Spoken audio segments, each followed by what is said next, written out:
Hey guys, anonymous Qs. We've got 3 this morning.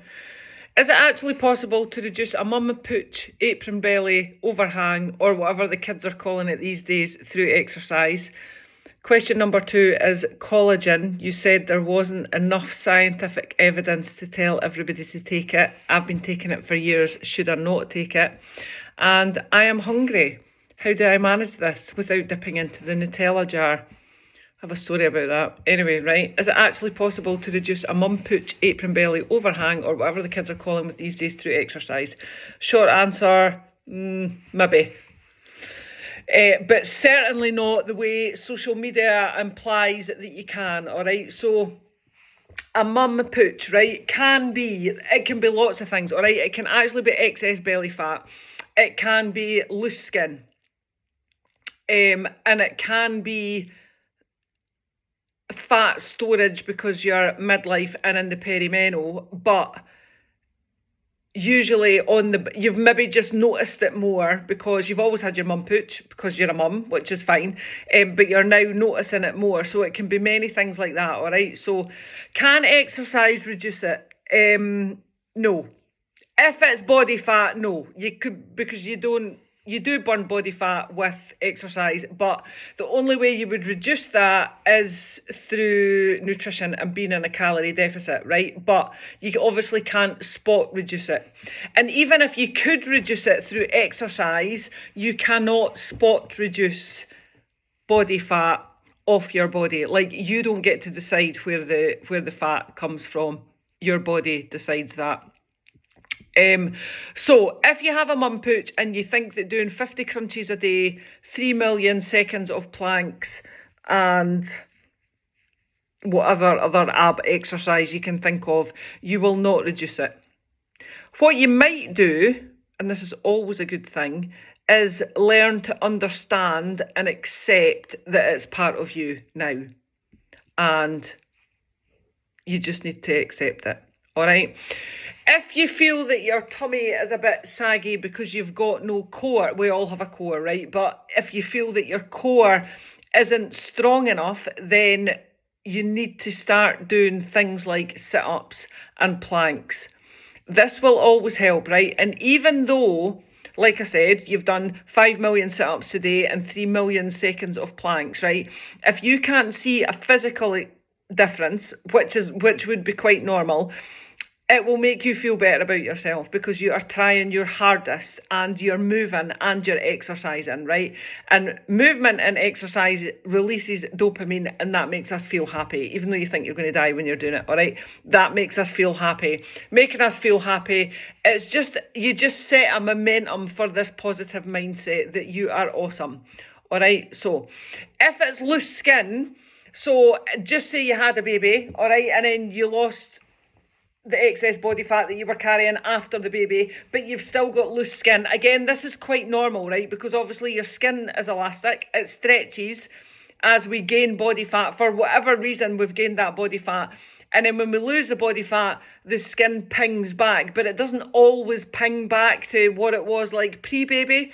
And also, as we get older, which is why I said at the beginning that you've maybe always had it, but you're noticing it more, as we get older, our skin gets less elastic. And if we gain weight in midlife, whether it's during the perimenopause, the menopause, or just midlife in general, our body stores fat in different places. And the most common place to store fat in the perimenopause and menopause is the tummy area. So you're maybe noticing it more, right? So if you've lost the body fat and it's literally just loose skin, no, you will never tone that up with exercise. Never, ever, ever, ever. Your exercise can build muscle, so you might improve the muscle tone underneath the skin, but the skin will never disappear. The only thing that would ever make that skin disappear is a medical procedure. And only you can decide if that's worth it, all right? So the short answer is no.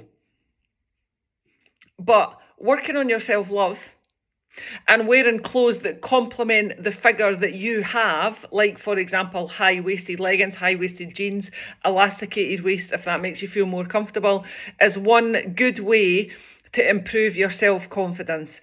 Trying to shove any excess skin or excess body fat into a size of clothes that's too small for you will do absolutely fuck all for your confidence. Have a think about that, all right? So start working on your self-love as well, all right? Collagen. Collagen has some evidence for skin elasticity and wrinkles, improvement of nails, improvement of hair, all right? There is not enough scientific evidence for me to turn around and say every midlife woman should be taking collagen, all right?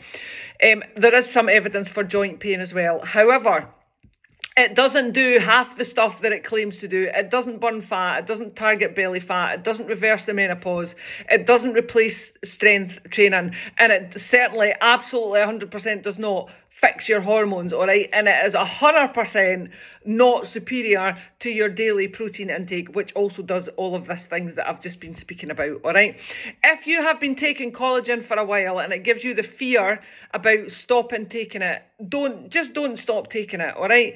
If you can afford it, if it's not absolutely skinning yourself, if you wouldn't rather spend the money on something else and it makes you feel better, and you genuinely believe it makes your nails stronger and it makes your hair more luscious and flickable like the Timothy advert, all right? You are doing yourself no harm by taking it. It could be a placebo effect, so just keep taking it, all right? But please remember, it is a supplement. It is meant to supplement your already healthy diet. Yeah? Last one, I'm hungry. How do I manage this? I feel like I'm being a bit dramatic and using it as an excuse to hit the Nutella. Well, do you know, if you're in the Nutella, then you're absolutely using it as an excuse. But you need to try and work on your hunger signals and figure out whether you are actually hungry or whether you just want Nutella, because those are two very different beasts, all right? Think about when you're hungry. When did you last eat? If it was 3 to 4 hours after your last meal, yes, you will physically be hungry. It's a body physical thing. So go and have another meal or another snack, all right? Think about what you had in your last meal. Did you have 30 grams plus of protein in your last meal? Because if you didn't, that'll make you hungry quicker. Did you have fibre in your last meal? Did you have half a plate of fruit and veggies? Because if you didn't, that'll make you hungry.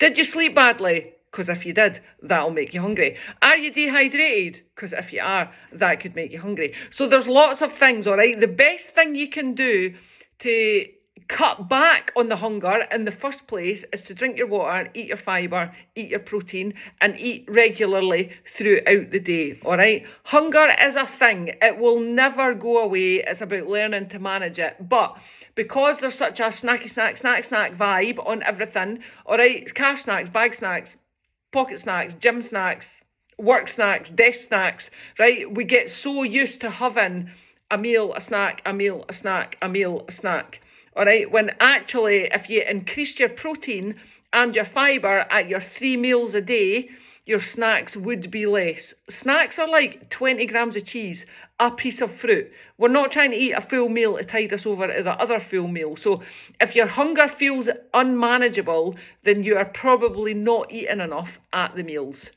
All right, bye-bye, my lovelies.